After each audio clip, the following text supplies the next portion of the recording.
El colectivo Ciudad Radio presenta Conexión humana. Conexión humana. Conexión humana. Conexión humana. Conexión humana. Conexión humana. Conexión humana. Un podcast realizado por las y los participantes del taller Series radiofónicas para todas y todos. Ciudad de México 2022.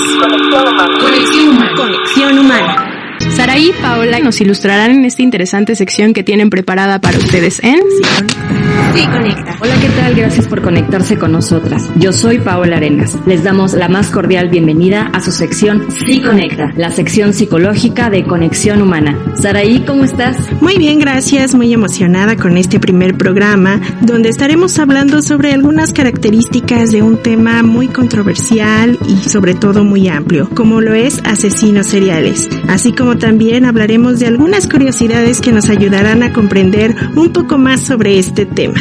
Para comenzar con este programa es necesario saber que un asesino en serie se identifica por dos aspectos. Uno es la cantidad de homicidios que cometen, generalmente alrededor de 3 personas en adelante, y el otro aspecto es que suelen dejar pasar cierto tiempo a manera de enfriamiento. Paola, ¿nos podrías comentar desde tu campo de estudio cuáles son las características más importantes relacionadas con los asesinos seriales? En realidad es un conjunto de posibilidades, pero lo cierto es que los asesinos seriales casi nunca son enfermos mentales, y muchos de ellos tampoco tienen antecedentes de afecciones orgánicas ni se desarrollan en ambientes violentos como suele difundirse.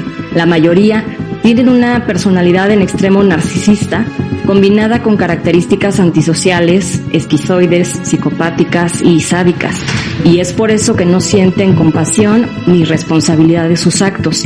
Al contrario, buscan emociones más intensas con el propósito de obtener una sensación de control y poder y satisfacer fantasías corporales perversas, o simplemente porque su dañina conducta les hace sentirse vivos. Justamente estas características que mencionas anteriormente las podemos encontrar en los casos de los algodoneros de Ciudad Juárez, que estuvieron activos entre el año de 1993 hasta el año 2003, quienes asesinaron a un aproximado de 14 mujeres según las declaraciones dadas por la Procuraduría General del Estado. Ellos secuestraban, violaban y mutilaban a sus víctimas como parte de rituales satánicos. ¿Nos puedes decir qué aspectos se relacionan con el desarrollo de la personalidad criminal? Mira, hasta ahora no se puede generalizar la existencia de unos aspectos en particular. Sin embargo, la ciencia ha permitido identificar algunos factores personales asociados con la crianza y el medio ambiente que se conjugan a lo largo de la vida.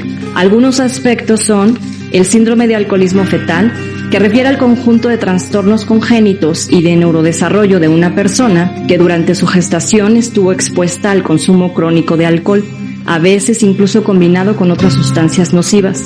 Los posibles daños de esto se observan desde la niñez y en la adolescencia pueden evolucionar como trastornos de personalidad, alcoholismo y otras adicciones. Otro aspecto observado es la crueldad parental, física y psicológica, que puede presentarse a manera de dolorosos castigos, continuas amenazas de muerte o exposición a violentas formas de corrupción contra la infancia y la adolescencia. También pueden vivir humillaciones severas y profunda negligencia, entre otras experiencias.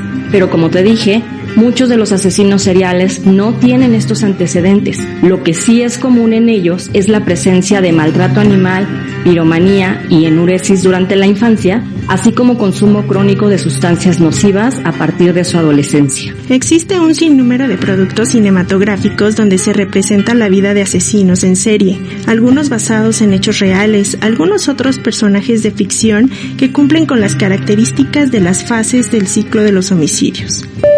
Áurea, desconexión con la realidad, momento de la fantasía de la comisión del homicidio, rodaje o pesca, momento de buscar a la víctima, galanteo o seducción, generar confianza o falsa seguridad en la víctima elegida, tótem, momento del homicidio, seguido de una sensación de calma, depresivo, momento en el que inicia el enfriamiento. Probablemente se dé en asociación con el fanatismo o las creencias religiosas asociadas a la culpa, pues sirve para exculparse.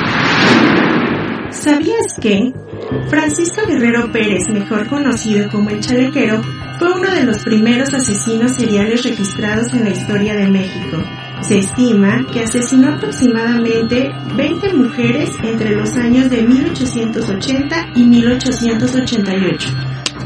En un modesto análisis que hice sobre nuestro programa en relación con 21 asesinos seriales de nuestro país, ocurridos como se mencionó en la cápsula desde 1880 y hasta 2021, podría decirte que a grandes rasgos tuvieron en común misoginia, explotación sexual, deseos de control y poder sobre sus víctimas, siendo estas en su mayoría mujeres y con menor frecuencia hombres homosexuales. Es interesante que usaran como justificación de sus actos una especie de disciplinamiento y superioridad moral, lo que hipotéticamente podría vincularse con sus fuertes creencias religiosas, así como antecedentes laborales de ellos o sus padres en organizaciones militares o policíacas. También se observa que algunos de ellos nunca fueron detenidos y los que sí, no se debió a una perfilación psicológica o a alguna otra técnica científica como las que permiten hacer las predicciones de localización geográfica, sino por casualidad, por errores que cometieron, por vecinos que detectaron algo raro o por confesión, y solo en el menor de los casos fue por un trabajo de investigación policíaca. Por último, quisiera comentar que el avance en materia de derechos humanos nos da la oportunidad de reconocer que estos asesinos seriales borran a las personas con sus actos y las usan como objetos. Paradójicamente, si yo dijera Delfina María de Jesús, María Luisa González Valenzuela o Andrés M., a la gente no le suena familiar. Esto quiere decir que el uso de los apodos y el sensacionalismo con el que se les presenta muestra que también ellos son usados como objetos de lucro para dueños de medios de comunicación y de entretenimiento, convirtiéndose también en objetos de consumo para el espectador. Entonces, como espectadores, ¿podemos reflexionar sobre cómo contribuir a minorar la violencia en el entorno? Totalmente. Esto sería todo por hoy. Conecta con nosotras. Hasta la próxima. ¿Escuchas? Conexión Humana. Paola Arenas. Saraí Patiño. Conexión Humana. Conexión humana. Conexión humana.